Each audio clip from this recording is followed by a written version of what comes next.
sector folks don't think that Sterling applies to the public sector. And I disagree so much with that, you know, when they say that's a business model. Well, when you look at Sterling, I know when I first got into it, I said, geez, this is more for like manufacturers. Like if you were into lean manufacturing, you put that criteria right in place. I deal with people. This can't possibly fit. But think about it. Okay, think about what Sterling's asking you to do. And so I get this group of leaders in the room and I say to them, so you believe, when you tell them, and half of the folks in that room said that Sterling is another thing to do, it's another initiative, it's another project. I said, you can call Sterling what you want. Forget about the people that represent Sterling, forget about the Sterling criteria book. Let me talk about this. You don't believe it's important in our organization that senior leaders are able to articulate very clearly what our mission, what our vision, and what our values are in this organization. That we ought to have a work culture that supports that we ought to all be driving to something. Because I believe in an organization, if you can get folks to do things because of the why rather than the what, you'll be much better off. You go to the Ritz-Carlton, I got news for you. The Ritz-Carlton is a hotel. It may be a little bit cushy in bed. It's a hotel. The difference is the way folks treat you when you go there, right? You feel kind of special, kind of pampered. Even if you aren't rich, someone gave you hope you feel rich that day, right? That's the work culture. They call each other ladies and gentlemen of the Ritz. If you ask somebody a question like, where's the bathroom? They're going to walk you to the bathroom like you're in second grade. That's a good thing. You feel pampered, right? In the end, it's still a hotel. It's just like the Motel 6, right? That's what I tell them. Really, but it is. Okay? That's work culture. All right? It is important. And once you have that work culture, you don't think it's important that senior leaders set out for you what the expectations are as the organization and what your expectations ought to be as a worker. You've been in an organization where you don't really know what they want you to do or what the expectation is about what they want you to accomplish. Pretty frustrating, isn't it? And you don't think it's important that in setting up that culture and laying down the expectations, that they create a culture that allows you to grow and develop, that you have a pathway up, but you also have a pathway to improve your skills, so even if you stay in your current job, you have the skills, the training, and the tools to do your job. You don't think that's important? And if you make a mistake, that you can be open and honest with the mistake and learn from the mistake and you can share it. To me, that's important stuff. I don't care if it's in public or private. And if you have a culture like that, do you think it's kind of important that you have a plan then to move forward? And that the plan ought to be, what are we doing today for sure, but what is this all driving to next year, 2 years, 3 years down the road? It's difficult in state government because every year we go through a budget cycle.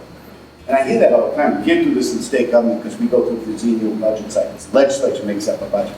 That's forced maneuver. I'm going to say another word. Okay? It's forced maneuver. We do go through these annual cycles. Okay? But I got to tell you, the legislature, for the most part, unless they're really, really angry at you, you're the one who sets the vision for the legislature. Now, they might poke holes in it, but 90% of what gets passed by the legislature is being pushed by the agency themselves. So to say that we're somehow the legislature is defining for us the future is not true. Okay? And once you have a plan, do you think it's important that everybody knows how to actually tie it into the plan?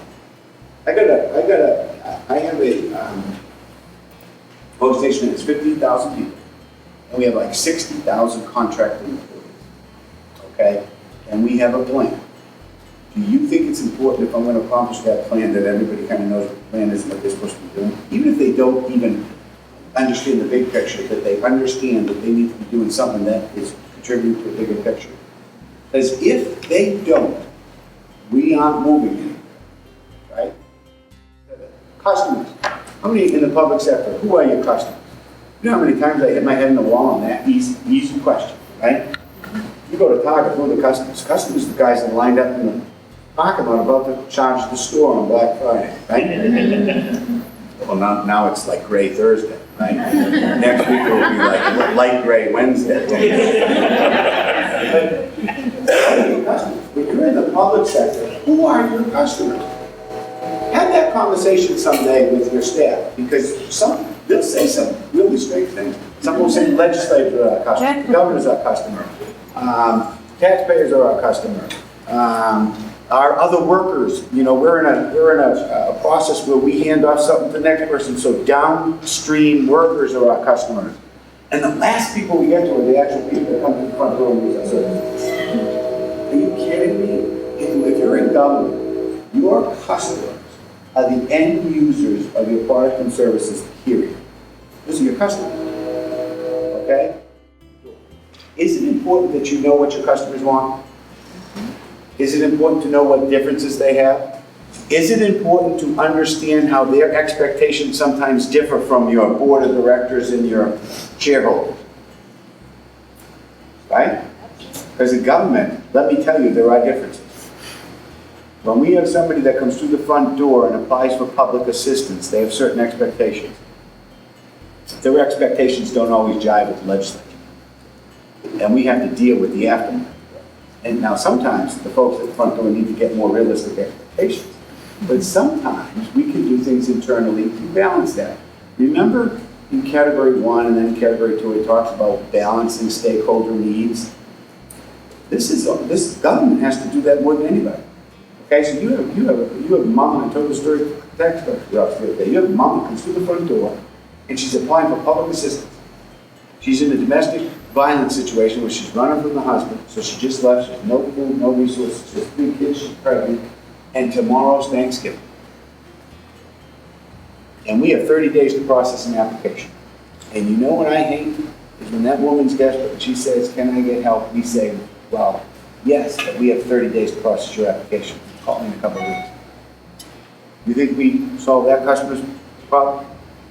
So our system needs to be flexible enough to make sure we meet her needs while still meeting the needs of our federal partners who say we have 30 days to do it, and of our state partners, the legislature, who expect us to live up by state and federal guidelines, right?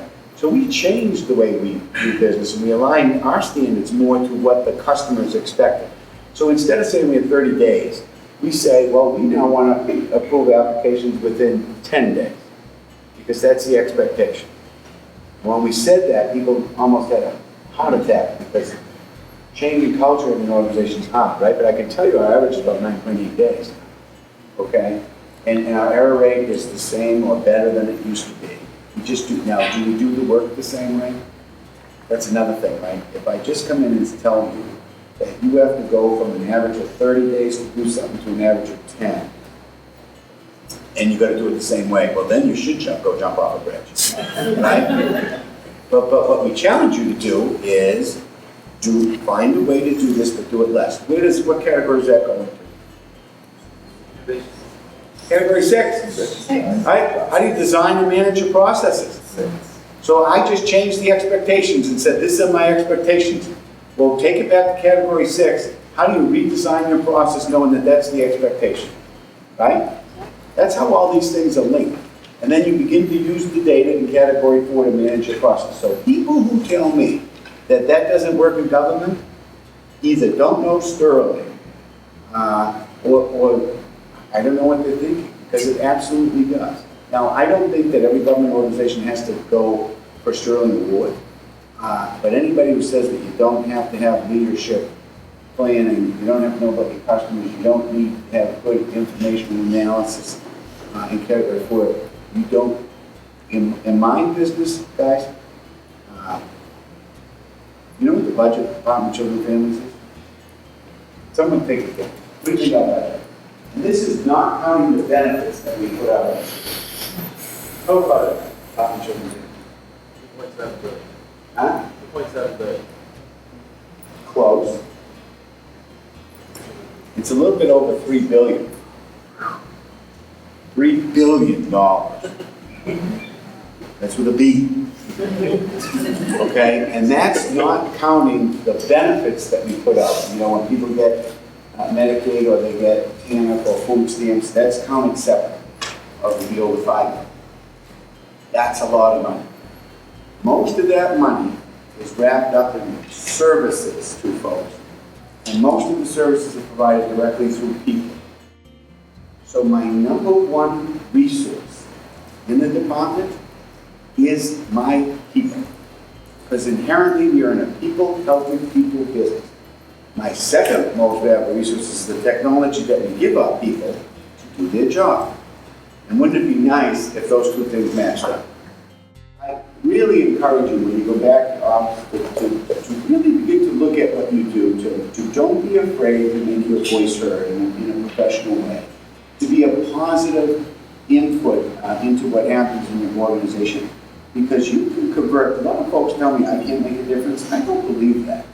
Everybody makes a difference, you know. I look, this is going to sound crazy, but I look at, this is a big example, civil rights movement. I get asked to speak a lot about that. And Martin Luther King, one of the great leaders in history.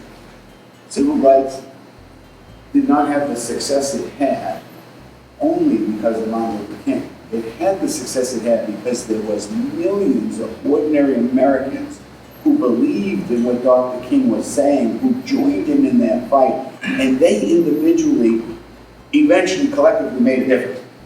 So when you say one person doesn't make a difference, yes they do.